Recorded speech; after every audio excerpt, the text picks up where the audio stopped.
Bonjour et merci de prendre rendez-vous avec l'actualité sur les antennes des médias leaders True TV et Watt FM. Vous êtes au tribunal de l'actualité. 4e et avant-dernière convocation de la semaine, vous le savez, c'est un rendez-vous pour juger les faits majeurs d'ici et d'ailleurs. C'est une émission que vous pouvez d'ailleurs suivre sur nos plateformes Facebook et YouTube. Je suis Adam Scarlett Ouedraogo, président de ce tribunal. Mesdames, messieurs, bonjour.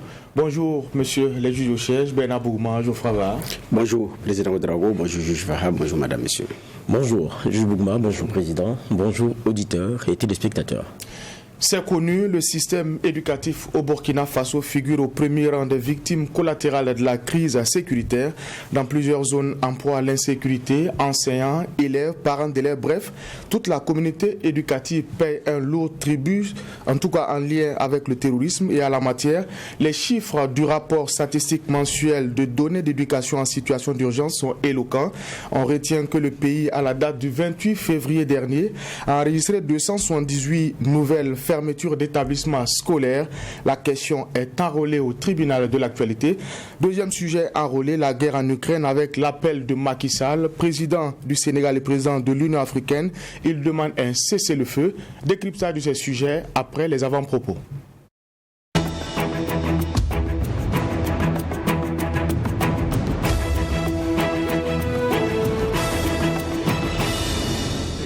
Juge Bougma, vous avez la parole pour votre avant-propos.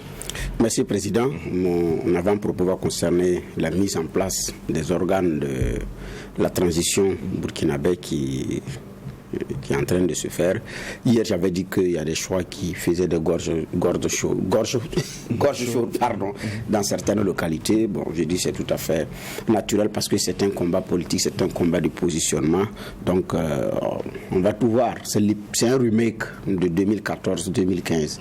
Donc, maintenant, ce qui est visible déjà dans les organes, en attendant que l'Assemblée législative de transition se mette en place pour qu'on puisse voir les visages, ce qui se dégage quand vous regardez effectivement les figures de proue de l'insurrection populaire ne sont quand même pas associées, sont mises de côté. C'est un constat et c'est des faits. Figurez-vous, à la rencontre déjà du chef de l'État avec les organisations de la société civile, ça a été très visible. Quand on regarde aussi dans le choix du gouvernement, même si nous l'avions qualifié du gouvernement fourre-tout qui a voulu brasser large avec consensus, vous regardez également là non. Même des hommes politiques qui avaient incarné l'insurrection et qui pourraient avoir une place dans ce gouvernement, en parlant, je pense à Tahirou Bari, je pense qu'il y avait aussi, de mon point de vue, sa place dans ce gouvernement.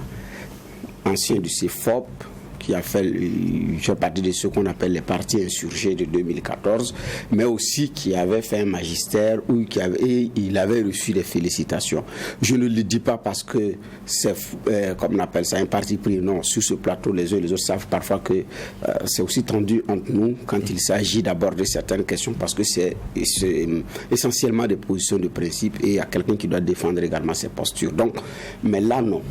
Maintenant, je dis bien, on attend la mise en place de l'Assemblée législative, la transition, mais aussi les rôles que les uns et les autres vont jouer. Mais c'est déjà visible, ça saute à l'œil, qu'à ce niveau, on dit qu'on veut brasser large, on veut impliquer tout le monde, mais ça sent l'erreur de 2015 où certains ont joué ce qu'on appelle exclusion que d'autres ont dénoncé aujourd'hui, mais qui également sont en train d'emboucher la même trompette. J'ai dit c'est des faits, il n'y a qu'à regarder pour voir la coloration qui se dégage. Donc, on attend également d'en savoir davantage, mais c'est ce qui tout à l'heure. Pour le gouvernement, les premiers moments, c'est facile de démêler tel visage, mais après, ce qui se dégage, ce sont j'ai dit, c'est des faits. La rencontre avec le chef de l'État et tout, mais quand on regarde aussi les choix au niveau de la société civile pour composer cette assemblée législative, la transition, je ne crois pas que ça va l'être. Et quand vous écoutez certaines OSC qui ont pris part au mouvement de contestation contre le régime Roch-Kaboré en appelant à la rue, parce qu'il y en a qui ont contesté sans appeler à la rue, en appelant ouvertement à la rue, ces OSC estiment que les autres n'ont pas appelé à la rue, donc n'ont pas droit de citer. Donc, c'est ce qu'on constate. Mais on attend de voir comment est-ce que les choses vont véritablement évoluer. Parce que dans ces OSC qui ont pris part à l'insurrection populaire et qui n'ont pas appelé à la rue, dans l'édification du Burkina nouveau, il y en a quand même qui ont leur place. Je ne voudrais pas encore ajouter un nom pour qu'on dise qu'il y a ici ou ça. Mais j'ai dit bien, c'est des faits. Et ceux qui dirigent et ceux qui aspirent à diriger doivent prendre ces éléments également en compte parce que c'est très important pour ne pas qu'on fasse un remake des erreurs de 2014-2015. Merci, juge Bougma. Juge Ba. Oui, merci Président. Moi, je vais m'intéresser à la question de la vie chère. La plupart des pays sont touchés de plein fouet et on apprend que du côté de la terre du Bénin, en Côte d'Ivoire, il y a des mesures qui sont en train d'être prises pour résorber la question de la vie chère parce qu'il y a des pressions qui sont fortes et puis il y a les associations de consommation aussi, de consommateurs qui ont commencé à mettre la pression aussi sur l'État. Donc, outre le prix par exemple de la baguette de pain et du carburant qui était donc contrôlé et tout, il y a beaucoup d'autres éléments qui rentrent dans le même panier de régulation, c'est-à-dire le prix du poisson, de la viande, de l'huile, du transport en commun, même des loyers sociaux, du transport, j'avais dit transport en commun, et beaucoup d'autres éléments comme ça qui désormais seront régulés. C'est dans un pays où celui qui est à la tête, Alassane Ouattara, est connu pour être le chantre du libéralisme, c'est-à-dire que la belle visite d'Adam Smith, comme on dit, il y a un libre, il y a une autorégulation qui se fait avec la loi de la demande et de l'offre, mais là, avec le niveau de vie des uns et des autres, la cherté de la vie, le pouvoir d'achat, ils se sont rendus compte qu'il faut arrêter ici et maintenant certaines spéculations, certains effets pervers sur les prix et permettre aussi à la plupart de leurs concitoyens de pouvoir vivre décemment. Et donc, même quand vous prenez le prix du sucre, je pense que de la tomate, ça a été plafonné. Donc, il y a beaucoup d'éléments comme ça qui ont été pris en compte. Et même la question des produits vivriers, il faut une autorisation maintenant pour les exportations et tout. Donc, ça veut dire qu'ils ont commencé à réfléchir très fort sur cette question.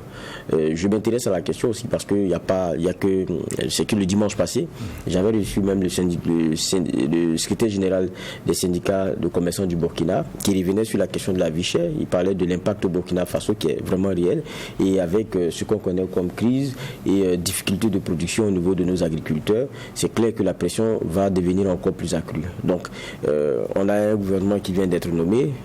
La question est transversale à tous les pays parce qu'on connaît tous les mêmes chocs depuis la maladie à coronavirus jusqu'à la crise en Ukraine. Comme on sait, Ukraine et Russie sont parmi les premiers producteurs de blé. Donc il y a un impact sur la question de consommation du pain et tout.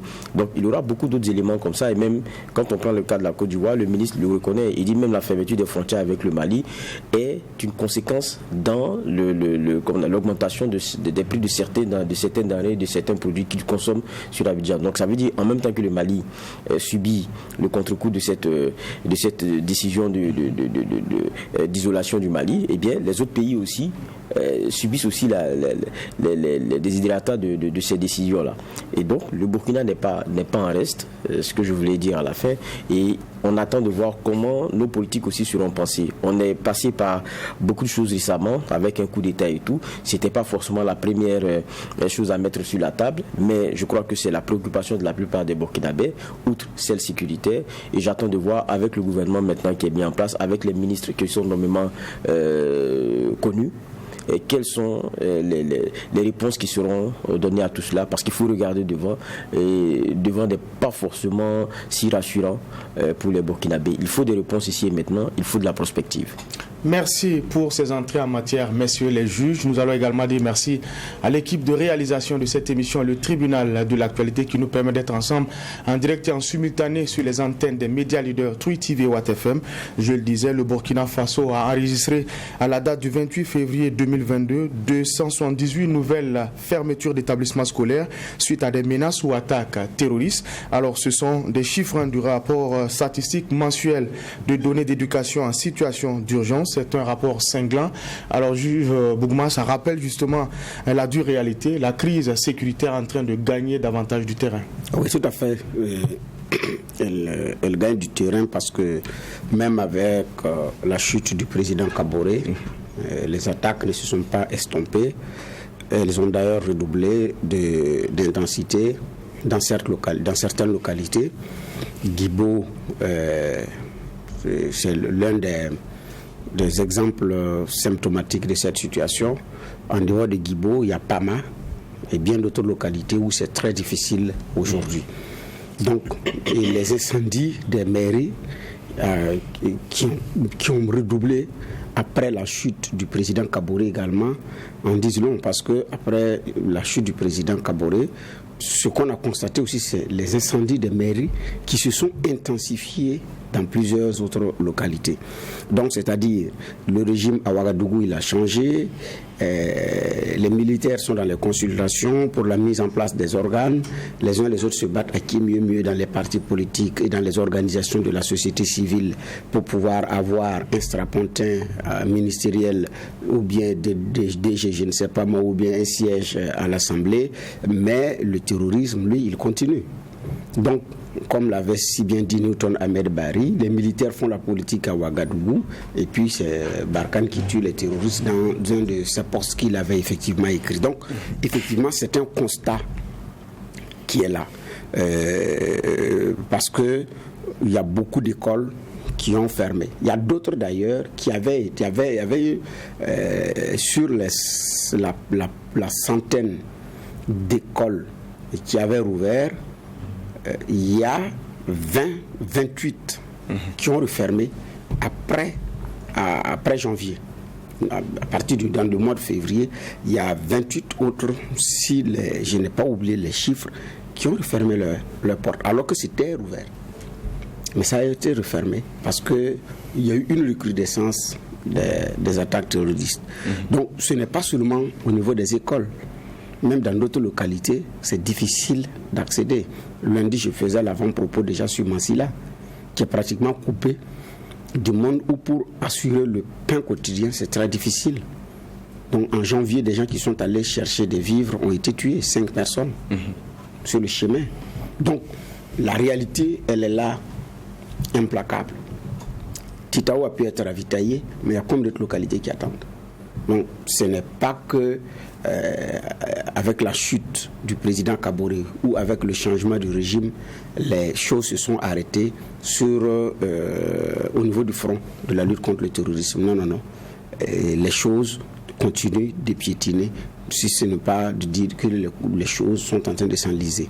Vivement qu'il y ait une inversion de rapport. D'abord, ce qu'il y a, ce n'est pas une inversion de rapport de force, c'est l'équilibre d'abord des forces avant l'inversion. Alors que quand on observe les gains de terrain, les fermetures d'écoles, on n'est pas encore à l'équilibre de bras de fer entre nous et les terroristes. D'accord. Alors, juge Va, quand on regarde un peu ce rapport, les zones les plus touchées, c'est la région du Sahel, c'est aussi l'Est. On parle du nombre d'établissements fermés qui passe de 3683 à 3400, selon en tout cas ce dernier rapport-là. C'est un rapport qui vient comme une piqûre de rappel aux nouvelles autorités, comme quoi ce pourquoi ils ont pris le pouvoir. La question est toujours d'actualité et surtout plus urgente. Moi, je me rappelle du premier discours du président Damiba.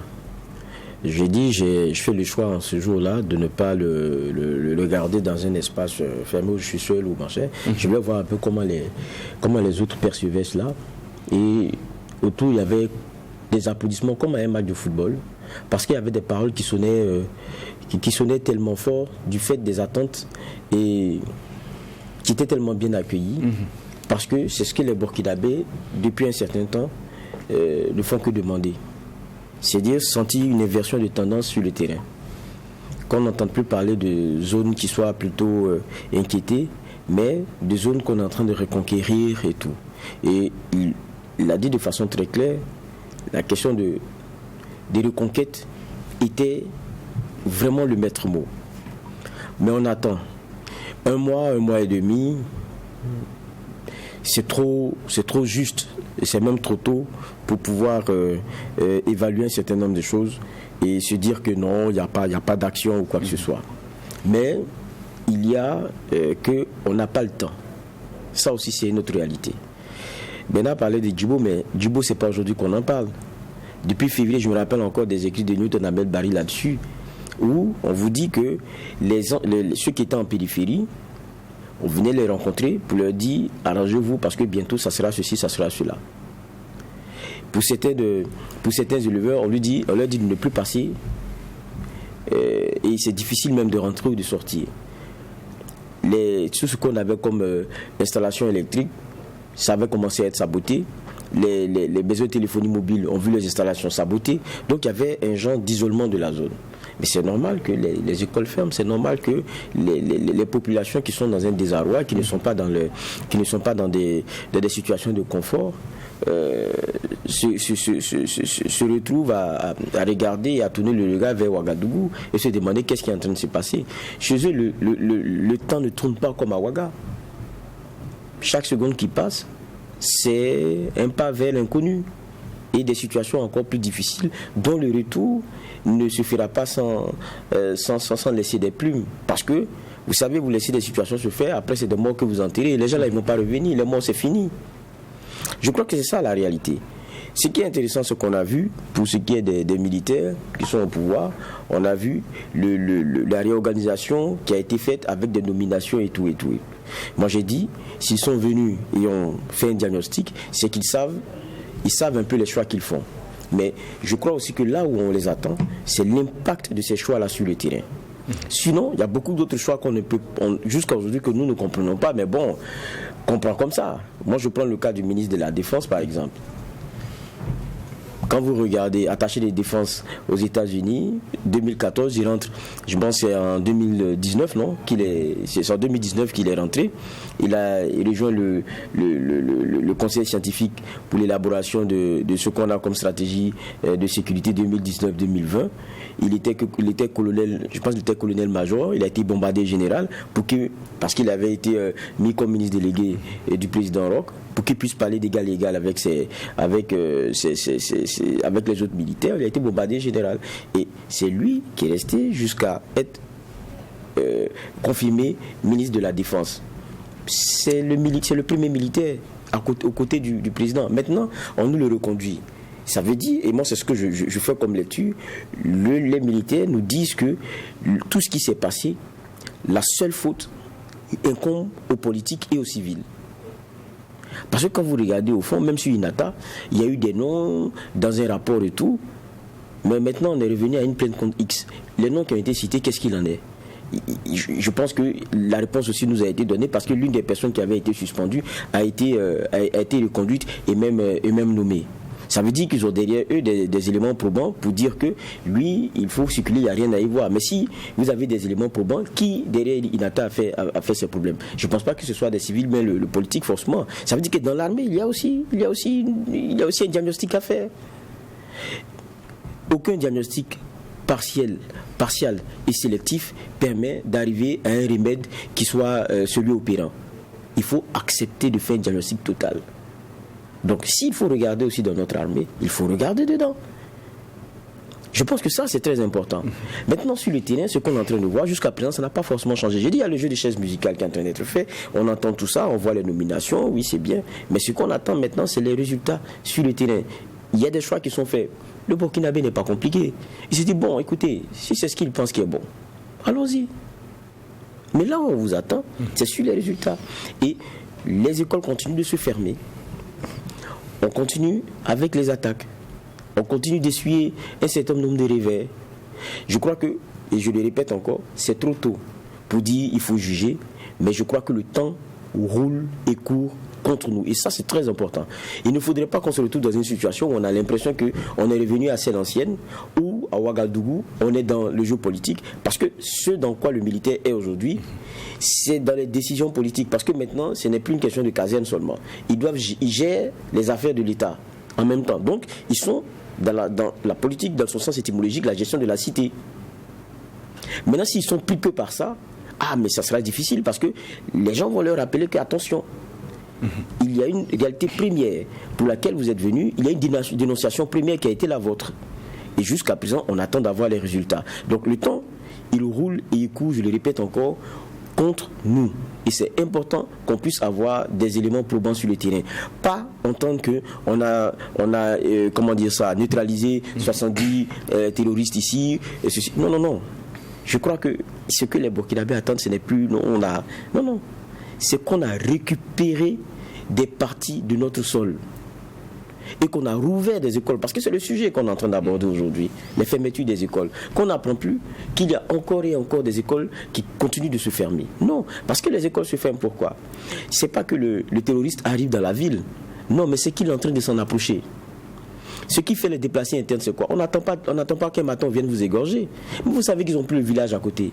Ils ont pris peut-être entre vous et de l'autre côté, il y a 3 villages. Après, ils sont à 2. Après, ils sont chez le voisin. Vous n'attendez pas qu'ils viennent chez vous, vous partez. Donc, c'est cette inversion de tendance-là que je pense qu'on nous a prêché. C'est cette inversion de tendance-là qui nous a été promis. Et c'est ce que le Burkinabé attend. Ici et maintenant.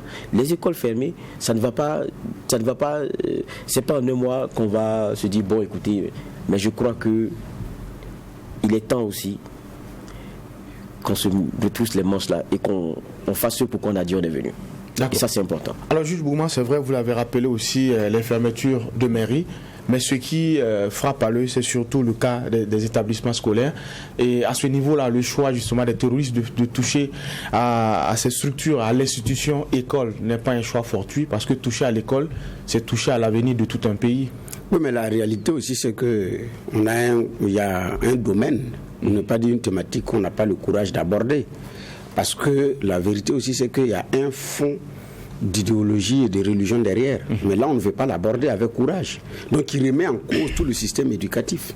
Est-ce que nos dirigeants, nos têtes couronnées ont su le courage de l'aborder? Non, quand vous l'abordez, on vous dit vous mentez. On vous dit ça clairement. Quelqu'un a dit ici que ce qui se passe à l'Est, c'est sur fond de religion. Il a été traité de tout le nom d'oiseau. Et même des autorités se sont indignées de l'avoir entendu dire ça. C'est comme si il avait menti. Alors que monsieur part sur la base d'une documentation claire. Il a fallu que l'expert sur ces questions, monsieur Savadogo, vienne également enfoncer le clou pour que les uns et les autres disent oui, effectivement, il y a un courage à avoir. Donc ici, ce qui est aussi signalé, c'est une remise en cause d'un système éducatif sur fond de convictions religieuses. Mais les Burkinabés, dans leur ensemble, n'ont pas le courage de l'aborder. C'est dans les salons feutrés ou bien en off que ces choses sont abordées. Mais personne n'a le courage de dire qu'effectivement, il y a à voir sous ce prisme-là. Donc, la réalité aussi, elle est là implacable. Ce n'est pas comme... Maintenant, au Nigeria, c'est clair. Boko Haram disent les questions éducation, voilà. Là, c'est clairement affiché. Mais ici, ils ne le disent pas. Mais quand ils attaquent, et ils veulent imposer la ligne de conduite, c'est quoi? C'est sur la base d'un postulat religieux, par rapport à l'accoutrement, par rapport à comment est-ce que maintenant vous devez vous comporter, sur l'aspect physique des hommes et des femmes. C'est un code vestimentaire arrimé à une religion qui est imposée. Et ça, c'est connu de tout le monde. Maintenant, vous dites ça, c'est un problème. Donc, la réalité aussi, elle est là. Et l'autre fond, c'est l'administration. Parce que l'école, c'est le symbole de l'administration burkinabé. Parce que l'instituteur burkinabé était en même temps agent d'état civil. Au départ, quand toute l'administration n'avait pas maillé le territoire, c'est l'instituteur qui faisait tout, qui faisait les déclarations de naissance et les déclarations de décès. Il avait un registre chez lui. Donc à la fin du mois, quand il part pour toucher son salaire, il fait le point. Il récupère les actes de naissance établis, il ramène. Et il enregistre encore les nouvelles naissances ou les nouveaux décès en attendant de repartir pour revenir avec l'acte de naissance en bonne et due forme, parce qu'il a le registre des déclarations avec lui. Donc c'était un agent d'état civil, si vous voulez, un officier d'état civil pratiquement. Donc l'instituteur là, il faisait tout, c'était le représentant, c'était le symbole de l'administration. Donc toucher, maintenant nous avons travaillé à réduire l'instituteur à rien. Donc toucher un instituteur, c'est tout le symbole d'un État dans son essence. C'est tout le symbole de l'avenir d'un pays dans son essence. Donc fermer les écoles, c'est en même temps l'avenir qu'on obstrue. Maintenant, qu'est-ce qu'on met à la place? Donc je pense qu'il n'y a pas il ne faut pas se leurrer. Mais ils ont bien calculé leur coût. Au départ, ils ne s'intéressaient pas à tout ce personnel-là, ils ne s'intéressaient pas à tout ce beau monde. C'est tout ce qui était force de défense et de sécurité qui avait chaud. Et cette même population était d'accord et complice. Comme ils ne nous touchent pas, ils ne veulent pas de FDS, c'est ça. Mais celui qui vous protège, quand on enlève, vous êtes exposé. C'est ce que nos populations n'ont pas vu venir. C'est vrai qu'ils se sont appuyés sur les écueils, les écarts de comportement des FDS. Ça se justifie en son temps, oui. Même les FDS, ils raquettent les populations. Quand tu n'as pas de papiers, il faut... Oui, ça c'est vrai. Mais après, c'est fini. Donc la tendance est inversée. Mais Mansilla et d'autres localités, c'est ce qu'ils vivent. Parce qu'il y a des populations qui ont refusé de se conformer à ça. Partez dans le Sourou, c'est ça. Quand ils viennent, ils font les prêches, ils vous disent, vous ne partez plus dans un temple. C'est clairement dit. Donc, la réalité, elle est là. Mais est-ce que nous avons ce courage-là de l'aborder? Je ne pense pas. Et puis, l'école, c'est le plus gros effectif. Et ils savent également que pour la guerre psychologique, quand vous vous en prenez aux élèves, aux enfants, c'est sur le parent directement que vous touchez. Donc quand vous stressez les élèves, vous fermez les écoles, ils ne peuvent plus aller à l'école, les parents ne sont plus stables. Ils n'ont plus le courage de dire allez à l'école, parce qu'il y a un risque. Donc sur la question psychologique, la terreur psychologique, les parents souffrent plus dans les zones rouges, oranges ou je ne sais pas moi. Donc il y a effectivement cette réalité implacable qui est là. Mais on n'a pas eu le courage de l'aborder. C'était de dire aux premières heures, quand ils ont commencé à s'en prendre à des leaders religieux, on a vu l'assassinat du pasteur au niveau du Sahel, on a vu l'enlèvement du prêtre et comment on appelle ça, l'assassinat d'ailleurs également de l'autre prêtre et tout. Tout le monde a commencé à dire qu'ils veulent mélanger les Burkinabés entre eux pour dire que c'est sur fond de religion, pour que les religions se rentrent là-dedans. Non, ce n'est pas de dire ça.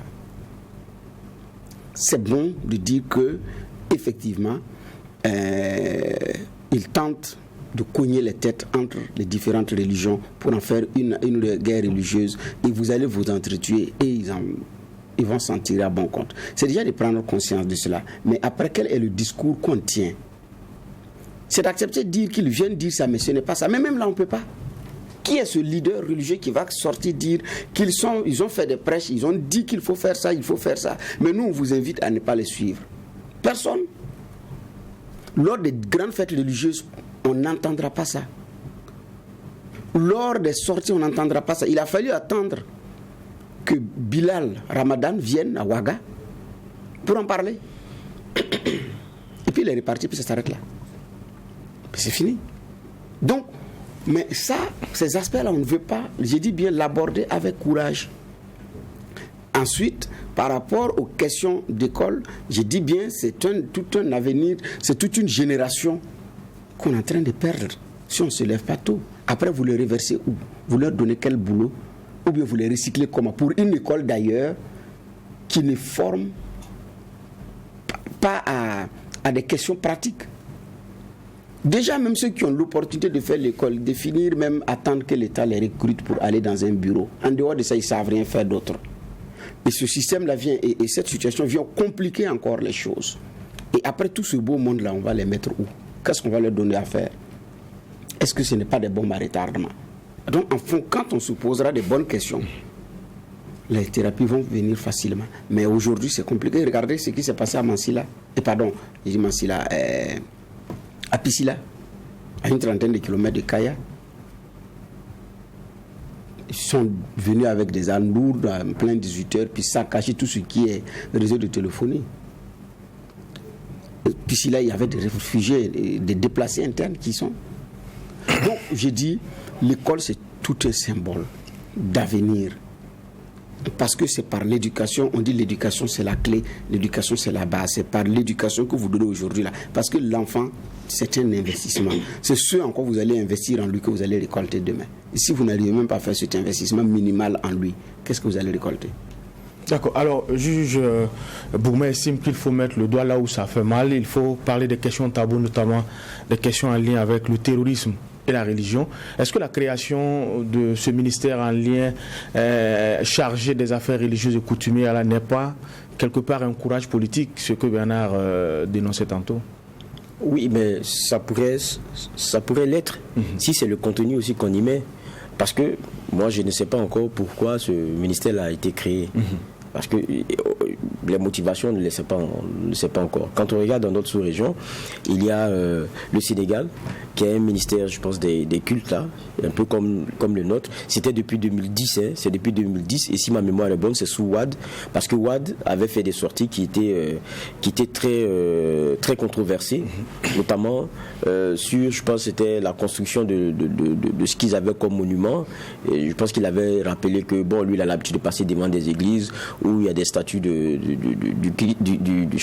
y a des statues du Christ, alors que c'est pas lui qui est Dieu, c'est pas lui qu'on venait. Il avait dit des propos de ce genre-là. Donc ça avait eu le mérite de froisser le monde catholique, et il y a eu donc des frictions, et pour un peu les juguler, parce que le président avait des sorties un peu malencontreuses du genre, il y a un ministère des cultes qu'ils ont pensé pour servir un peu de tampon et puis essayer d'arrondir les angles, notamment avec ce monde religieux qui avait maille à partir avec le président. Donc c'était en 2010 sous Wade. En 2012, c'est au Mali qu'on a vu aussi naître un ministère plein concernant ces questions de religion-là. Et pour le Mali, pour le Sénégal, je pense que c'était un journaliste qui était à la tête de ce ministère. Je pense que pour le Mali, ça a été plutôt un statisticien, mais qui vient du monde musulman. Mais là-bas aussi, quand vous regardez la motivation, on l'a compris un peu. Parce que, vous prenez, pour certaines parties, ils ont compris que c'était un peu difficile, les discussions avec l'entité gouvernementale, et ce qu'ils ont dit entre autres, quand on lisait entre les lignes, c'est qu'avec ce ministère-là, ils auront un interlocuteur, je parle des terroristes, là, ils auront un interlocuteur privilégié, et c'est ce qu'ils avaient entrevu. C'est pour ça qu'ils ont mis d'ailleurs ce ministère-là. Et je dis, c'était un jeune statisticien qui était à la tête, et je pense que quand vous regardez, il était issu du milieu musulman, un peu comme le style Serfi qu'on a ici et tout. Donc, il y a derrière, que ce soit pour le Sénégal ou que ce soit pour le Mali, il y a eu un contexte, il y a eu une réalité qui a amené à ça. Maintenant, pour le Burkina, ça, c'est la première fois, et moi, le contexte et la motivation, on ne la sait pas. D'autant plus que ça intervient à un moment donné où on s'est dit qu'il faut réduire au maximum le nombre de ministres qu'on a dans le gouvernement. Mais là, on nous sort un ministère qui n'existait pas du tout. On espère que ce n'est pas pour contenter quelqu'un, notamment la personne du ministre. Vous savez, au tribunal, il faut dire les choses telles qu'elles sont. On sait qu'il a figuré parmi les premières personnes lorsque certains journalistes appelaient junte les militaires au pouvoir, quoique moi-même je ne suis pas trop pour ce type de terme-là. Il a été l'un des premiers à dire non, on ne doit pas les appeler comme ça et tout. Donc, voler le secours et puis bon, être remercié, est-ce que c'est de ça qu'il s'agit? J'espère que c'est pas forcément ça, et que c'est quelqu'un qui a appelé parce qu'il a un contenu à mettre dans ce continent-là, et que peut-être ça va servir sur le chapitre dont parlait Bernard Bougma tout à l'heure, parce qu'il y a, quoi qu'on dit, dans la question du terrorisme au Burkina Faso, une dimension qu'on ne veut pas aborder et qui gêne tout le monde, qui est aussi celle religieuse. On ne parle pas d'une religion, mais on parle de ce que certains invoquent une religion pour faire un certain nombre d'éléments. Et ce qu'ils invoquent n'est pas partagé par la religion dont ils se réclament. Parce qu'on a, parlant des musulmans et de l'islam, on a tous des amis, on a tous des frères, on a des musulmans avec nous qui sont purs, qui observent les principes qui sont ceux de leur croyance, mais qui n'ont rien à voir avec ces terroristes, et qui vous disent que ce qui est prêché, c'est l'amour du projet, ça n'a rien à voir avec ce qu'ils font. Donc, pour moi, ce n'est pas la question de fustiger une religion, mais c'est de poser un débat sur ce qui est évoqué, de sorte à ce qu'à un moment donné, il n'y ait pas, avec certaines personnes qui viennent au Burkina, qui ont des prêches rigoristes et tendancieux, qu'on se retrouve dans des situations où on crée la brèche pour un genre de cooptage et de recrutement. Je pense que là-dessus, ça fait qu'il faut se positionner aussi de façon très claire et aborder la question de façon frontale, comme certains pays ont eu à le faire. Je crois que ça, c'est quelque chose de délicat et d'important. Maintenant, ça peut être l'une des missions de ce ministère-là. Ça peut être l'une de ses missions, pour qu'au moins on puisse crever l'abcès et que de façon tranquille, on puisse discuter et mettre le sujet sur la table de façon correcte. On a reçu sur ce plateau, j'oublie encore notre confrère qui nous parlait un peu de certaines situations où, pour entrer, vous coupez votre pantalon, vous gardez votre barbe, sinon c'est compliqué. L'école, elle est transformée en lieu de perception certains disent dîmes ou quoi, mais du pourcentage que chacun doit verser comme contribution et tout. C'est à l'école qu'on vient verser ça, parce qu'ils sont assis, il n'y a plus d'école, c'est fini. Mais le plan de l'école, c'est quoi? Ça l'école telle que nous l'avons ici, elle transpire une laïcité contre laquelle ils sont. C'est ça, ces symboles-là aussi. Et cette laïcité-là, ils sont foncièrement contre cela. Tout ce qui en est le symbole ou la représentation. Même les commis de l'État et tout, je ne veux pas revenir sur ce qu'on disait tout à l'heure, en sont le symbole et pour eux, ce n'est pas... C'est parce qu'il y a un autre ordre qu'ils veulent installer, un ordre qui est de leur entendement. Donc ça, c'est des questions qu'il faut aborder de façon plus courageuse.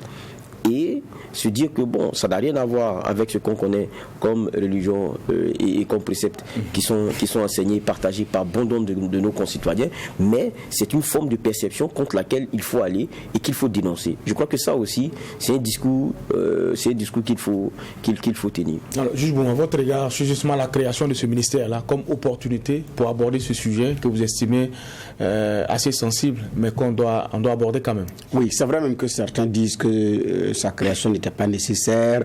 Je vois des commentaires où on se demande est-ce que la question religieuse au Burkina est telle qu'il faut un ministère, est-ce que ce n'est pas trop, est-ce que ce n'est pas parce que c'est 25 qu'il fallait se débrouiller pour avoir les 25. Non, il y a des ministères qui ont été fusionnés qu'on pouvait détacher. Je vois que l'énergie est arrimée à environnement, si je ne me trompe pas, on pouvait le détacher. Il y a des moments où on a eu un ministère plein d'énergie, il n'y a pas de problème.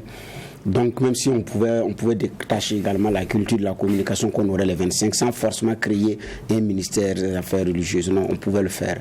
Et je pense qu'il y a un courage qu'il faut avoir. Maintenant, tout dépend du contenu que nous allons mettre à l'intérieur. Est-ce qu'on aura le courage de mettre des choses à l'intérieur? On a vu l'ONAFAR, l'Office national d'observation, l'Office d'observation des faits religieux, qui fait du boulot, qui produit des rapports, qui en parle. Ça intéresse qui?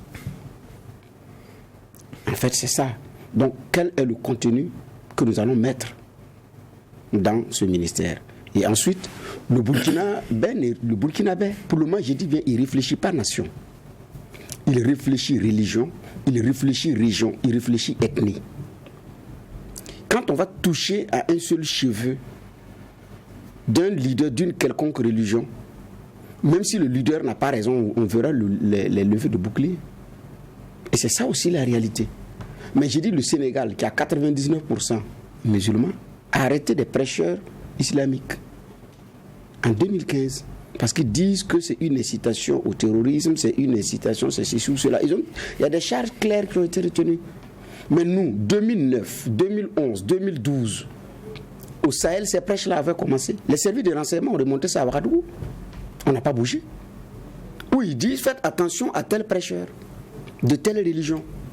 Le point a été fait. Les services de renseignement ont parlé 2012. 2009, à partir de 2009, les signaux ont commencé. Les prêches de Malam Diko, ça ne datait pas de maintenant. Il était déjà dans ses prêches, déjà. Dans son comportement, dans l'organisation de sa structure. Les uns et les autres ont vu que la direction prise par cette organisation partait dans une autre direction. Rien, ça n'a pas bougé. Même à Ouagadougou, des gens ont dénoncé, même sur des émissions interactives, les prêches de certaines religions. Personne n'a bougé. Même à l'intérieur de ceux qui partagent la même, comment on appelle ça, la même conviction, il y en a qui à l'intérieur se sont fléchés. Vous prenez le grand groupe des chrétiens, entre catholiques, évangéliques et que sais-je encore, il y en a qui se sont fléchés entre eux. L'autorité qui est régulatrice n'a rien dit. Un Mondovision, c'est pas normal. Parce que chaque prêcheur met l'accent sur les tares de l'autre au lieu de prêcher ce que elle-même, sa religion, enseigne. On est plus préoccupé, quand vous écoutez les prêcheurs, on est plus préoccupé par la dénonciation des tares de la religion de l'autre que par comment est-ce que vos fidèles peuvent se sanctifier. Donc ici, il faut dénoncer les tares de l'autre pour dire que c'est notre religion qui est la meilleure. Mais en attendant, comment est-ce que d'ailleurs on se comporte à l'intérieur, ce n'est pas un problème. C'est pourquoi les mosquées sont remplies, les églises sont remplies. Mais ceux qui sont épinglés pour les faits de corruption, de délicatesse, c'est ceux qui vont à l'église et c'est ceux qui vont à la mosquée. C'est les mêmes là. Regardez les noms. Regardez les... Il faut prendre les rapports, vous regardez. Vous allez voir les mêmes qui parlent, les mêmes associations religieuses. Donc ça veut dire qu'il y a un problème qui ne va pas. Il y a un problème de cohérence. Donc, Mais ça, j'ai dit, ça demande un courage. Mais est-ce que le contenu que nous allons mettre dans cette affaire-là va dépendre de la suite? Mais est-ce que nous-mêmes, on est prêts? Ce n'est pas évident. On a vu la question de la mosquée de Pazani. Ou même comment on appelle ça, des leaders religieux se sont insurgés contre la position du gouvernement. Même quand bien même ça a été en faveur d'une communauté, les adeptes même de cette communauté ont dit non. Si c'est pas juste, c'est pas juste. Si c'est pas légal, c'est pas légal. Mais on a vu ici un ministre qui est sorti pour dire oui, c'est pas possible. On ne peut pas détruire un lieu de culte comme ça. Et j'ai demandé, est-ce que Dieu a dit qu'on n'a qu'à voler un terrain pour construire un lieu de culte pour lui? Il y a un problème à voir. S'il dit tu ne voleras pas, tu ne peux pas également faire la force à quelqu'un construire un lieu de culte pour lui, puisque lui me dit de ne pas voler. Où le droit n'a pas été dit, où le droit a été dit. Si le droit a été dit qu'on respecte, si c'est le droit qui n'a pas été dit qu'on nous dise que c'est le droit qui n'a pas été dit, là on est quitte. Ce n'est ni plus, ni moins que ce que l'imam Ismaël Saint-Debego avait dit en son temps. Mais ça a pris tout le monde de court. Mais aujourd'hui, il y a des sites qui sont dédiés pour des commissariats de police à Ouagadougou qui sont occupés par des lieux de culte. J'attends comment est-ce que, quand la police voudra construire son commissariat, comment est-ce qu'il va faire? Dans plusieurs arrondissements à Ouagadougou. Et ce n'est pas seulement les lieux de la police, et même des réserves administratives. D'autres, c'est des écoles qui doivent y être construites. J'ai dit toutes religions confondues. Donc, maintenant, j'ai dit, qu'est-ce qu'on va mettre comme contenu dans ce ministère-là? Est-ce qu'on aura le courage et la sincérité d'aller jusqu'au bout? Est-ce que les autorités auront la capacité d'un Paul Kagame qui a mis des règles claires pour être leader religieux, pour avancer? C'est ça aussi la difficulté, parce que c'est devenu beaucoup plus des antennes de captation des sous, ce sont des officines, c'est des boutiques, c'est du business maintenant. Donc, parce qu'au Burkina, comme l'a dit un grand frère, il y a 3 business. Il y a Jésus-Christ business, il y a Norbert Zongo business et Thomas Sankara business. Merci. On n'est pas dit Dieu business, quoi. Merci, Juge Bougouma. Nous allons passer au deuxième sujet enrôlé pour la présente convocation. Je l'ai dit en début d'émission, le président Macky Sall du Sénégal, président en exercice de l'Union africaine, a eu en tout cas un contact téléphonique avec son homologue Vladimir Poutine. C'était hier en tout cas, et de cet entretien téléphonique là, on retient la demande du président sénégalais d'aller vers un cessez-le-feu. Juge VAR, alors quand on voit cette actualité, l'Afrique prend position et l'Afrique prend des postures. Oui, mais il faut qu'on se dise la vérité, hein, c'est de la prudence. On est dans la prudence. Et je crois aussi que, c'est vrai que Macky Sall, il est président d'exercice de l'Union africaine. Donc, c'est un peu dans ce rôle face à ce qui est en train de cristalliser toutes les attentions, qu'il y ait une Afrique aussi qui dénote qu'elle est de notre monde et qu'elle est intéressée par ce qui est en train de s'y passer. Mais au fond, quand vous regardez, il y a eu des sanctions qui avaient voulu être prises au niveau onusien. Ils ont passé pratiquement 48 heures d'échange pour qu'il y ait un vote de sanction contre la Russie relativement à son invasion en Ukraine. Quand vous regardez, qu'est-ce qui s'est passé? Il y a eu 35 abstentions. Il y a 35 qui ont refusé de condamner. Mais la moitié, c'était qui? C'est les Africains, 17 pays africains, dont le Sénégal, qui sont abstenus de voter pour une sanction contre la Russie. Donc ça veut dire ce que ça veut dire. Maintenant, il y a ce qu'on a de façon traditionnelle avec les Européens en termes de comment dire ça, en termes de coopération et tout.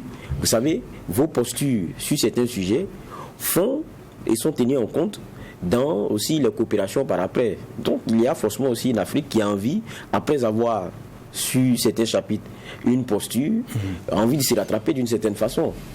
Mais je trouve vraiment très très difficile que nos pays africains aujourd'hui se mêlent d'une bagarre d'éléphants. Parce que où on applaudit, les moustiques n'aiment pas y aller. Il faut qu'on se dise la vérité. Ce qui est en train de se passer là-bas, c'est trop fort pour nous.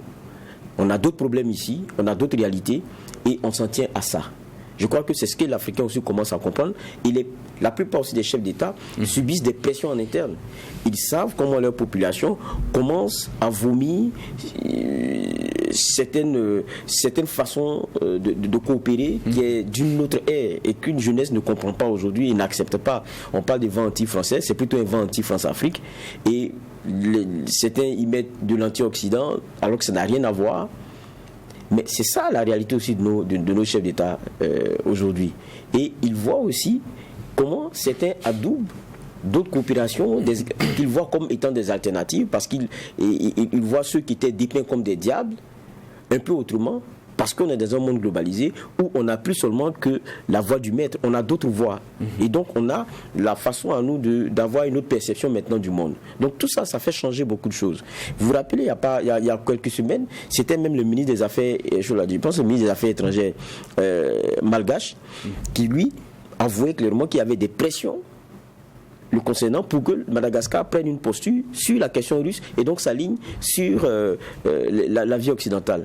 Il a dit il ne peut pas le faire parce que lui il a des intérêts qui sont ailleurs. Il discute avec tout le monde, il coopère avec tout le monde. Cette bagarre-là, c'est pas celle malgache.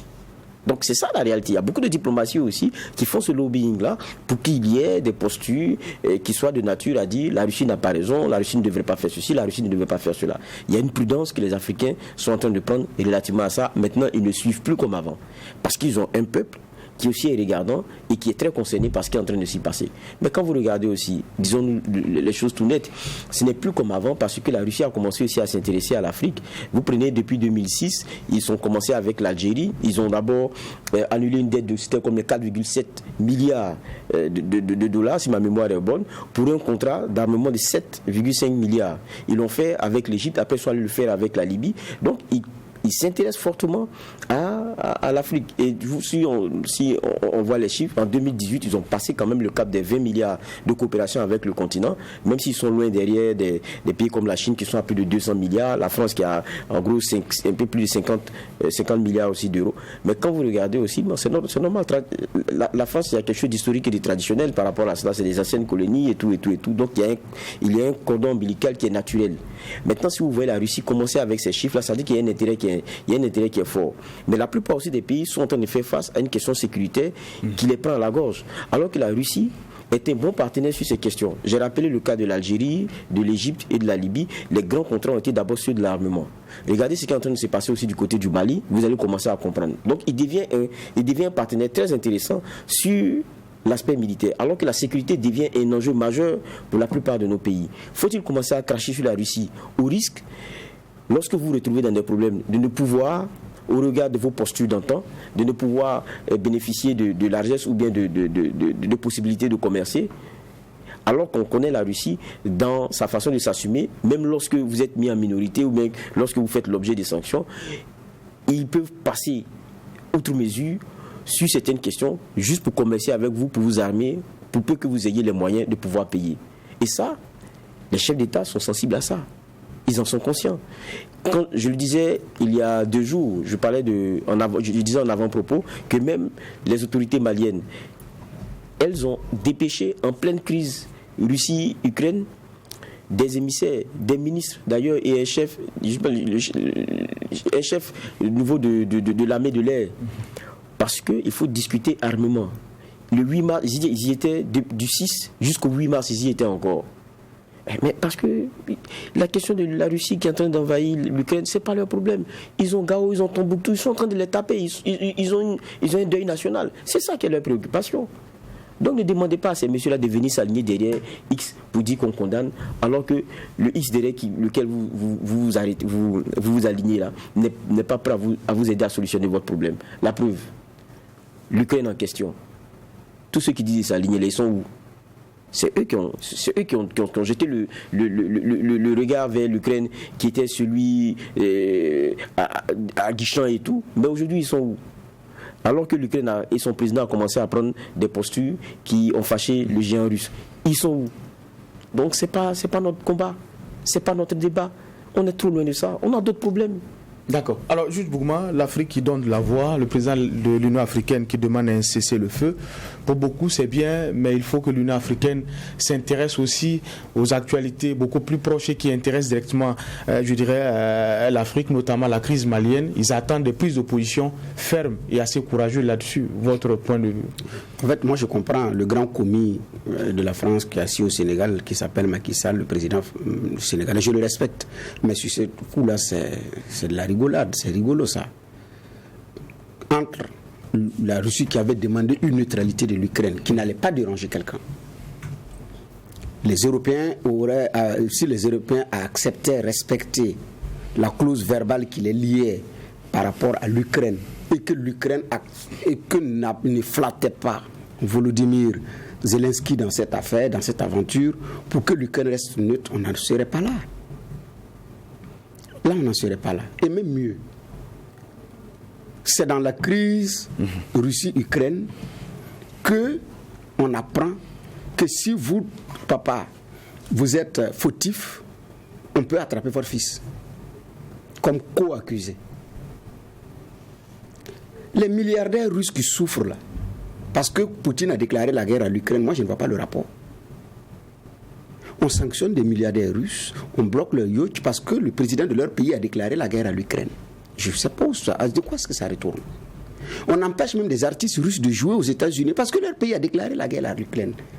Président, qu'est-ce qui se passe? Le monde du sport se joint à cette affaire-là. Je ne comprends pas. C'est du jamais vu. On a toujours dit que le droit, c'est une question de rapport, de force, d'effort du moment. C'est ce que l'Occident est en train de nous montrer. Est-ce que nous, Africains, nous avons tiré une leçon? On est très content d'avoir eu Poutine au téléphone, et puis qui a accepté, entendu, qui a fait un cessez-le-feu. Non, attendez. Donc, alors que la grosse injustice, elle est là, on ne parle même pas de ça. S'il faut parler à Poutine, il faut également parler aux Occidentaux. Parce que les Occidentaux continuent d'ailleurs de dresser les Russes contre eux-mêmes occidentaux. Puisque les sanctions, les victimes collatérales, vous pensez que quoi? C'est pour qu'ils se retournent pour que ces victimes-là se retournent contre Poutine, non? Il peut avoir un effet revers. Non, il y a un problème. Vous suspendez les clubs. Vous suspendez la participation de la Russie au prochain mondial. Qu'est-ce que l'équipe russe a à voir dans la guerre de Poutine? Qu'est-ce qu'un club russe a à voir dans l'attitude d'un président qui déclare la guerre à un pays parce que compte tenu d'ailleurs de vos comportements? On déclare la guerre et vous aussi vous ne dites rien. S'il faut parler à Poutine, également il faut parler aux Européens, il faut être conséquent. vous avez même dit à Volodymyr Poutine que Zelensky, que si Vladimir s'amuse, vous allez taper Vladimir Poutine. Il tape la Russie, il tape l'Ukraine. Les États-Unis disent que militairement ils ne s'engagent pas.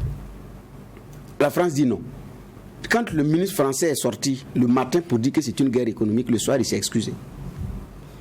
Pendant ce temps, c'est la population ukrainienne qui est en train d'en pâtir. J'ai dit s'il faut parler à Poutine, il faut également parler à Zelensky, il faut parler aussi aux Occidentaux. C'est ça être juste. C'est ça aussi la réalité. Mais ici, nous sommes dans une hypocrisie mondiale. C'est ça, et c'est très visible et ça saute à l'œil. Alors que nous Africains, on a comment on appelle ça? On a des problèmes et des enjeux majeurs. Tout ce qui se joue, mais ça va nous revenir. Les coûts qui sont en train de flamber, le pétrole, le gaz, mais on va avoir ça. Alors qu'on avait l'opportunité, l'Union africaine avait aussi, moi je pense, que l'Union africaine aurait pu anticiper sur les probables conséquences et dissuader et les Européens, et l'Ukraine et la Russie, quitte à ce qu'elle ne soit pas entendue. Là, elle ne l'a pas fait. Mais maintenant, pour jouer les diplomatiquement corrects, comme c'est l'effet des modes, oui, on est content, je me réjouis du coup de fil que j'ai passé, et puis après. C'est maintenant que les uns et les autres se rendent compte, et même la France, les commandes d'avions, ça commence à faire du bruit parce que la Russie est en train de comment on appelle ça, de renoncer à son marché. Et il y a des avions qui sont cloués sur le sol parce que c'était une commande russe via une société hollandaise. Qu'est-ce qu'on a fait? Donc, tout le monde se rend compte que ça ne va pas marcher. Mais au lieu de dire la vérité, on nous voit. Moi, je n'ai pas dit que je suis d'accord avec la Russie, mais il y a une hypocrisie qui est là, qui a forcé la nôtre. Quand on construit sur du faux, ça ne peut pas marcher. Et c'est ce que nous sommes en train d'assister. La posture de l'Afrique dans la crise ukrainienne et le rapport statistique mensuel des données d'éducation en situation de crise, voici les deux sujets qui étaient enrôlés pour la présente convocation. Merci, messieurs les juges, pour les clés de lecture.